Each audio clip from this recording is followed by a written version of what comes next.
Hello friends, this is doctor नजर this side. तो अब हम अपना रिथमिया का टॉपिक कंटिन्यू करते हैं। हमने पीवीएफ की पैथोलॉजीज देख ली, पीआर इंटरवल्स की देख ली, जिसमें हमने एवी नोडल ब्लॉक्स पढ़े। अब हम क्यूआरएस कॉम्प्लेक्स के बारे में देखते हैं। बेसिकली नॉर्मल क्यूआरएस कॉम्प्लेक्स बनता है वेंट्रिकुलर डिपोलराइजेशन की वजह से, ठीक। और यहाँ पे मैंने लिख दिए हैं नॉर्मल पैरामीटर्स कि 2 to 2.5 स्मॉल बॉक्स के अंदर क्यूआरएस कॉम्प्लेक्स कंप्लीट हो जाना चाहिए। तो उसको 40 मिली सेकेंड्स के यूनिट से मल्टीप्लाई करके 80 to 100 मिली सेकेंड्स का ड्यूरेशन होता है क्यूआरएस कॉम्प्लेक्स का। अब एक सवाल है कि डब्ल्यूपीसी किसे कहते हैं। तो डब्ल्यूपीसी को हम लोग बेसिकली वेंट्रिकुलर प्रीमेच्योर कॉन्ट्रैक्शन बोलते हैं, ठीक। तो बेसिकली क्या होता है कि जब आपका नॉर्मल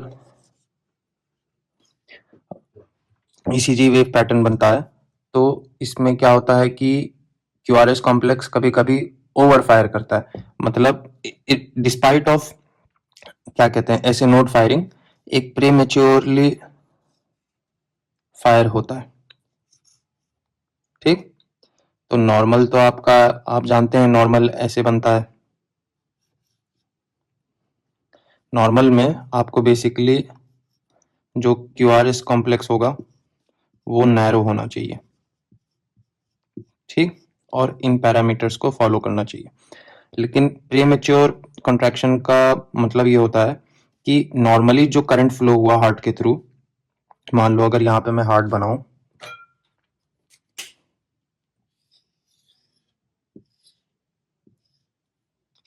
और ये इसका एसए नोड हुआ, ये एवी नोड हुआ, ये बंडल ऑफ हिस हुआ, ये बंडल ब्रांचेस हुए और फिर उसके बाद पर्किंजे फाइबर्स हुए, ठीक। तो नॉर्मल रूट तो ये हुआ करंट का, ठीक है। लेकिन कभी कभी क्या होता है कि इनको छोड़ के कुछ एक्टोपिक फोकस बनते हैं। वो एक्टोपिक फोकस वो फायर करते हैं। तो जब एक्टोपिक फोकाई फायर करता है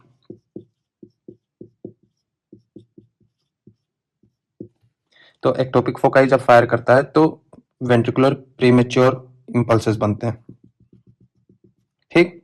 तो वो प्रेजेंट होते हैं मायोकार्डियम में। तो मायोकार्डियल हमें मालूम है कि इंटरमायोसाइट कंडक्शन जो होता है, यहाँ पे लिख देता हूं मैं इंटरमायोसाइट कंडक्शन,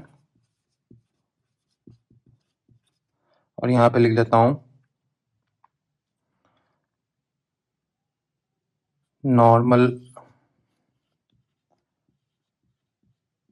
कंडक्शन पाथवे।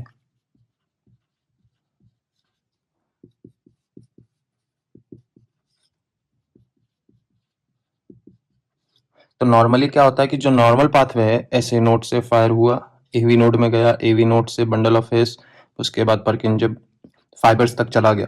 तो ये आपका नॉर्मल कंडक्शन पाथवे होता है। उसकी वेलोसिटी हाई होती है, जल्दी काम करता है, इंपल्स ट्रैवल करता है। इंटरमायोसाइट कंडक्शन स्लो होता है, ठीक। उसमें टाइम लगता है। तो वो जो एक्टोपिक फोकाई हमारा वेंट्रिकुलर मस्कुलेचर में क्रिएट हुआ वो फायर करता है कभी कभी, ठीक। तो जब वो फायर करता है तो हमारे पास एक ऐसा क्यूआरएस कॉम्प्लेक्स बनता है जो कि वाइट क्यूआरएस कॉम्प्लेक्स होता है। उसी को हम लोग बोलते हैं वीपीसी, ठीक। इसको बेसिकली दूसरे नाम से भी बोला जाता है। हम लोग इनको एक्स्ट्रा सिस्टोल भी बोलते हैं, ठीक। तो वीपीसी का जो मैकेनिज्म है वही क्यूआरएस कॉम्प्लेक्स की पैथोलॉजीज के पीछे छिपा हुआ है, ठीक। अब हम ये बात करते हैं कि क्यूआरएस कॉम्प्लेक्स के साथ हमें कौन कौन से पैथोलॉजीज या वेव पैटर्न्स एरिथमियाज देखने को मिलते हैं। तो हम लोग पहला ये देखते हैं कि वेंट्रिकुलर टैकीकार्डिया किसको कहते हैं। हमें बेसिक डेफिनेशन पता होनी चाहिए वेंट्रिकुलर टैकीकार्डिया की।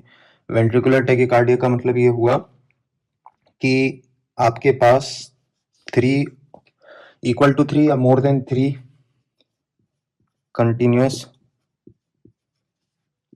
वीपीसीज होने चाहिए, ठीक। एक तो ये हो गया। और इसके साथ ही साथ आपका जो क्यूआरएस का कॉम्प्लेक्स है उसका ड्यूरेशन 100 मिली सेकेंड से ज़्यादा होना चाहिए, ठीक, और साथ में हार्ट रेट आपका मोर देन 100 होना चाहिए। तो ये 3 बेसिक्स आपके पास वीपीसी होना चाहिए, आपके पास क्यूआरएस की ड्यूरेशन मोर देन 100 मिलीसेकंड होनी चाहिए और हार्ट रेट मोर देन 100 होना चाहिए। तो हम लोग तब बोलते हैं कि वेंट्रिकुलर टैकीकार्डिया चल रहा है, ठीक है। लेकिन अगर मोर देन या इक्वल टू 3 कंटिन्यूअस वीपीसीज तो हैं, ठीक, उसके साथ में क्यूआरएस कॉम्प्लेक्स की भी ड्यूरेशन देखूँ 100 मिलीसेकंड्स है, लेकिन हार्ट रेट जो है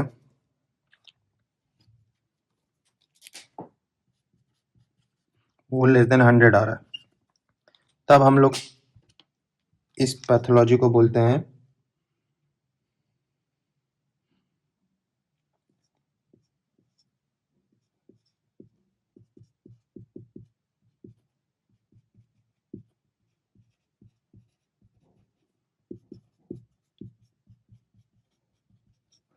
इडियोवेंट्रिकुलर रिदम, ठीक। आपके पास 3 वीपीसीज हैं, आपके पास क्यूआरएस की ड्यूरेशन भी मोर देन 100 है, लेकिन आपके पास हार्ट रेट लेस देन 100 है, तो हम लोग तब बोलते हैं इसको इडियोवेंट्रिकुलर रिदम, ठीक। तो हमने ये देख लिया कि वेंट्रिकुलर टैकीकार्डिया का मतलब हो गया कि आपके पास मोर देन या इक्वल टू 3, मान लो अगर ये नॉर्मल रिदम है, ठीक, और उसके बाद मेरे पास एक कॉम्प्लेक्स आ गया, फिर मेरे पास एक कॉम्प्लेक्स आ गया, फिर मेरे पास एक कॉम्प्लेक्स आ गया। तो अगर ये चीज़ प्रेजेंट है और इसका जो सिंगल वेव है, सिंगल वीपीसी जो है, इसकी ड्यूरेशन मोर देन 100 आ रही है और ये टोटल नेट में, इसका टोटल नेट में हार्ट रेट मोर देन 100 है, तब मैं इसको वीटी बोलूँगा या वीटैक बोलूँगा, वेंट्रिकुलर टैकीकार्डिया, ठीक है। तो अब हम आगे देखते हैं कि कैसे क्लासिफिकेशंस होती है वेंट्रिकुलर टैकीकार्डियास की और भी पैथोलॉजिकल वेव्स क्या हैं, ठीक है। तो कंटिन्यू करते हैं, ये हमारा वीटैक है। तो बेसिकली वीटैक को हमने 2 ग्रुप्स में क्लासीफाई कर रखा है कि अगर वीपीसी जो है वो मोनोमॉर्फिक है और अगर वीपीसी पॉलीमॉर्फिक है, ठीक। तो वीपीसी के शेप पे हमने क्लासिफाई कर रखा है कि वीपीसी की शेप मोनोमॉर्फिक है या पॉलीमॉर्फिक है। अगर मोनोमॉर्फिक है तो मोनोमॉर्फिक वीटी बोलूँगा, पॉलीमॉर्फिक है तो पॉलीमॉर्फिक वीटी बोलूँगा, ठीक।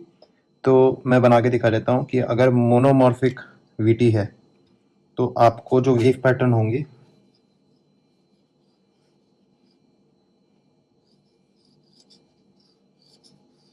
आपको कुछ इस तरह से मिलेंगे।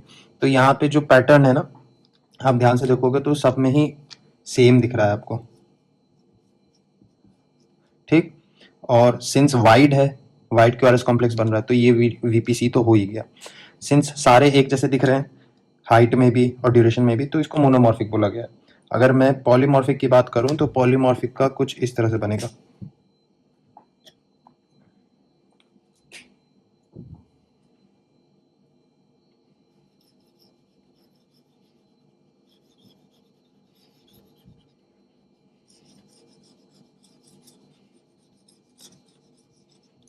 ठीक। तो ध्यान दोगे अगर, ये सारे ही क्यूआरएस कॉम्प्लेक्सेस हैं, ठीक, सारे ही क्यूआरएस कॉम्प्लेक्सेस हैं। कुछ की हाइट छोटी है, कुछ की हाइट बड़ी है, ठीक। और ध्यान दोगे तो इनका साइज वेरिएशन भी चेंज हो रहा है,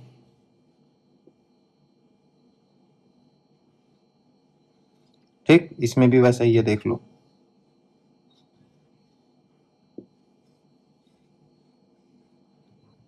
तो इसको पॉलीमॉर्फिक बोलते हैं।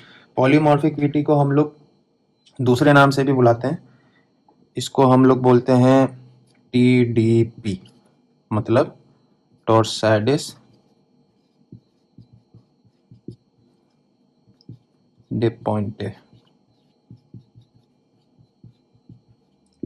ठीक। तो TDP को ही हम लोग बेसिकली पॉलीमॉर्फिक वीटी बोलते हैं। तो इस तरह से सारी लीड्स में हमें वीटी दिखेगा। और ध्यान दोगे तो हम लोग इसको वीटी को भी दो तरह से क्लासिफाई करते हैं कि अगर ventricular tachycardia more than 30 second से चल रहा है तो हम लोग इसको बोलते हैं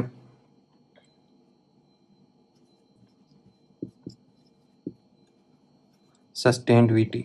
लेकिन अगर वीटी चल रहा है लेस देन 30 सेकंड से तो हम लोग इसको बोलते हैं इल सस्टेन्ड